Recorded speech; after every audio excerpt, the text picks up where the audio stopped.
So you just got one tapped again and you barely had any time to react. Maybe the enemy had better aim than you, maybe he had better movement, or maybe he just had better reaction times. Considering how short the time to kill is in Valorant, reaction speed is one of the most important aspects to pay attention to. The faster we're able to react and shoot a player, the higher the odds are of getting a kill before the enemy does. But how does one improve their reaction speed?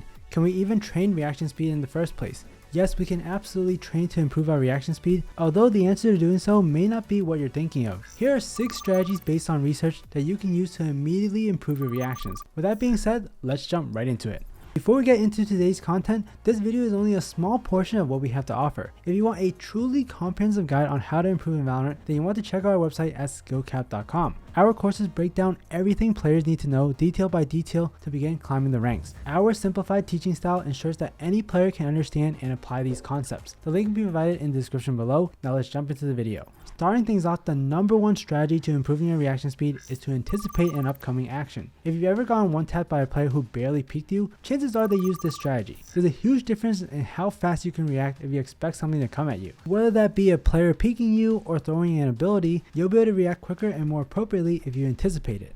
Think about the last time you were jump scared. You probably, jumped and then took an extra few milliseconds to process what just happened before you retreat. Now let's say you expected the jump scare. Right when it happens, you'll be able to immediately turn and run. Or in this case, maybe you'll be able to react and catch all that popcorn. Now let's get back into the game. In Valorant, you should always be thinking about your next move or the enemy's next move. If the chances of an enemy appearing before you are high, you should prepare yourself for that possibility. This goes both ways, whether there's a high chance the enemy is going to push you, or if there's a high chance an enemy will be where you're about to push or peek. Mentally prepare yourself to engage and take a duel soon. This is how those insane one-tap peeks happen. The player has already done the prep work, and if the enemy presents himself, he or she is ready and can shoot immediately. If the player isn't prepared, then they'll have to take more time processing that an enemy appeared and that they now have to shoot. The same goes for abilities too. If you expect someone is going to throw a flash and you need to turn, you'll be better able to do so. In this clip, I noticed the Phoenix had his flash out. As a result, I readied myself for having to turn this flash and was able to respond quick enough to dodge it. After that, it was an easy kill. You've already wired that response into your brain if the right stimulus is presented. This versus if a flash comes at you when you weren't expecting it.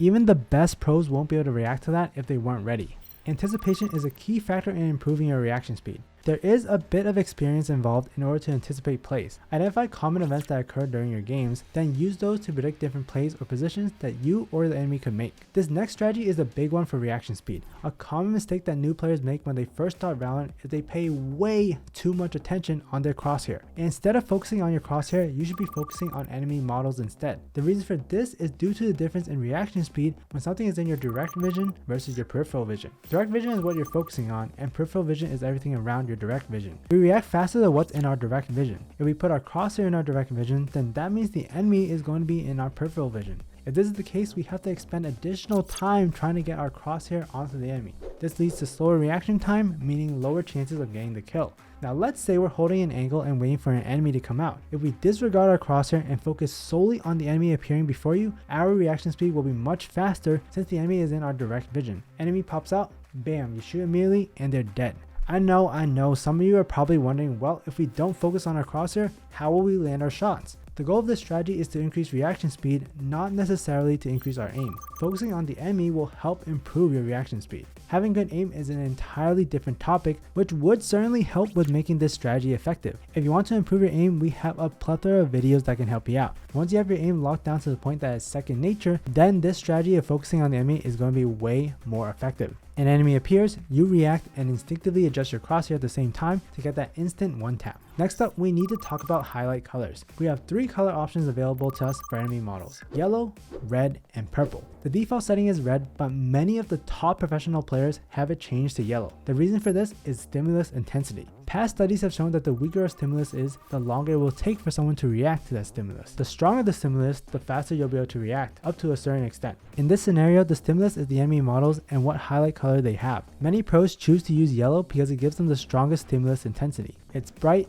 vibrant, and sticks out from most of the maps in the game. This makes enemies easier to spot out and thus react to. For most players, yellow highlights are the way to go because of this reasoning. However, there are some exceptions, which is why not every pro uses yellow. As a personal example, I find purple highlights to be much better in terms of transparency. It sticks out the most in my eyes and as a result gives off a stronger stimulus. I know Tense has a combination of yellow highlights and a cyan colored crosshair. This is what I initially used too, but I found yellow highlights to just blend in too much with the cyan colored crosshair that I use. This extra distraction along with the fact that yellow just doesn't give that strong of a stimulus to myself personally. As a result, I switched to purple, which hit all the boxes for me. Every person is going to be a little different. While yellow is the most popular amongst pros, you may respond better with the red or purple highlights. Without getting too scientific and technical with it, try each highlight color out and identify the one that you feel pops out the most to your eyes. Chances are that's the most stimulating color for you and it's the one that you should use to give yourself the best reaction times possible. Continuing on, you know the saying that practice makes perfect. Well, the same applies to reaction speed.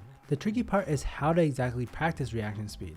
We could go into human benchmark and try to get lower and lower scores each day. This could give you better reactions to red and green colors, but it won't necessarily translate to in-game. In a game like Valorant, improving reaction speed comes down to experience and practice. Studies have shown that adequate practice with a certain task will improve reaction times and errors when performing that task.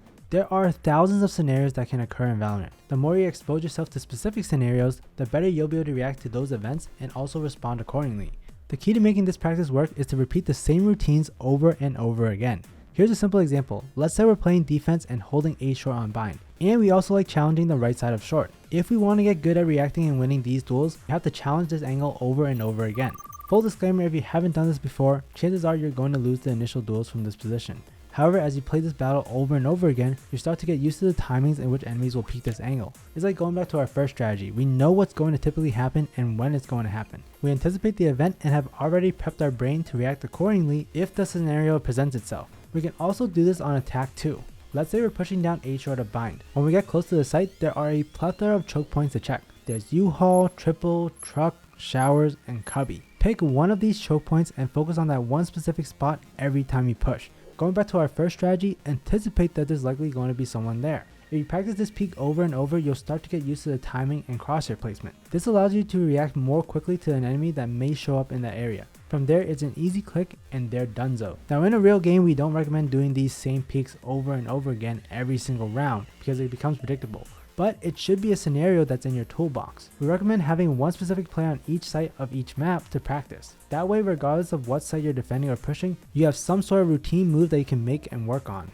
This next strategy is a pretty straightforward but still highly forgotten by a majority of the community. If you want to have good reaction speeds in your competitive matches, you have to warm up. For those who aren't the greatest of test takers, you probably noticed that those initial questions during an exam are quite a struggle to get through. The reason for this is your brain hasn't gotten used to those type of questions and wording that is used in that particular exam. Once you get through those first few though, typically the following questions get easier to interpret.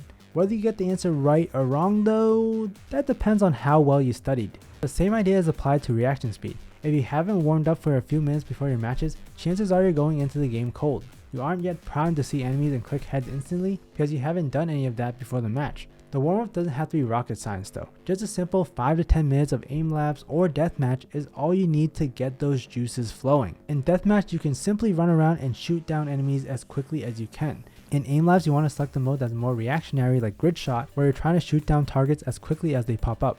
By just doing this, you'll be primed to react quickly to enemies and mow them down from the get-go. Don't be one of those players who warms up during the match. You don't get as much action in game, so the amount of rounds that you have to sacrifice can be significant before you feel ready to actually play.